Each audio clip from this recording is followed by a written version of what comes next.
കേരളത്തിൻ്റെ പേര് കേരള എന്നത് മാറ്റിയിട്ട് കേരളം എന്ന് ആക്കാനുള്ള ബില്ലിന് കേന്ദ്ര മന്ത്രിസഭാ യോഗം അംഗീകാരം നൽകി. ഭരണഘടനയിൽ കേരളയ്ക്ക് പകരം കേരളം എന്ന് നിർദ്ദേശിക്കുന്ന ബില്ലാണ് മന്ത്രിസഭാ യോഗം അംഗീകരിച്ചത്. പ്രധാനമന്ത്രിയുടെ പുതിയ ഓഫീസായ സേവാ തീർത്തിൽ ചേർന്ന ആദ്യ മന്ത്രിസഭാ യോഗത്തിലാണ് തീരുമാനമുണ്ടായത്.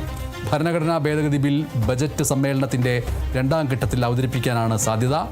കേരള എന്ന് ഇംഗ്ലീഷിലും കേരൾ എന്ന് ഹിന്ദിയിലും ഉപയോഗിക്കുന്നത് ഒഴിവാക്കി സംസ്ഥാനത്തിൻ്റെ പേര് കേരളം എന്നാക്കണമെന്ന് നേരത്തെ നിയമസഭ ഒറ്റക്കെട്ടായി പ്രമേയത്തിലൂടെ ആവശ്യപ്പെട്ടിരുന്ന കാര്യവും ഈ വാർത്തയോടൊപ്പം ഓർക്കുക. കേരളം കേരളം കേരളം എന്നുള്ള നിലയ്ക്ക് ഇനി കേരളം മാറാൻ പോകുന്നു. കേരള കേരള കേരള എന്ന് പറയുന്നതും കേരൾ കേരൾ കേരൾ എന്ന് പറയുന്നതുമൊക്കെ മാറ്റി നിർത്തിയിട്ട് എന്നുള്ള ഉച്ചാരണം വരുന്ന രീതിയിൽ കേരളം എന്ന് കേരളത്തിൻ്റെ പേരിനെ വിപുലീകരിക്കാനും കേരളം എന്ന പേരിലൂടെ കേരളത്തിൻ്റെ അസ്തിത്വത്തെ യാഥാർത്ഥ്യമാക്കാനുമുള്ള ശ്രമങ്ങൾ, ആ ശ്രമങ്ങൾക്കുള്ള വലിയ തുടർച്ചയാണിപ്പോൾ ഉണ്ടാകുന്നത്. കേരള എന്ന പേര് മാറ്റി കേരളം എന്ന് ആക്കാനുള്ള ബില്ലിന് കേന്ദ്ര മന്ത്രിസഭാ യോഗം അംഗീകാരം നൽകിയിരിക്കുന്നു. അതുകൊണ്ട് ഇനി അഡ്രസ് നൽകുമ്പോൾ, വിലാസം നൽകുമ്പോൾ കേരളം എന്ന് എഴുതേണ്ടി വരും.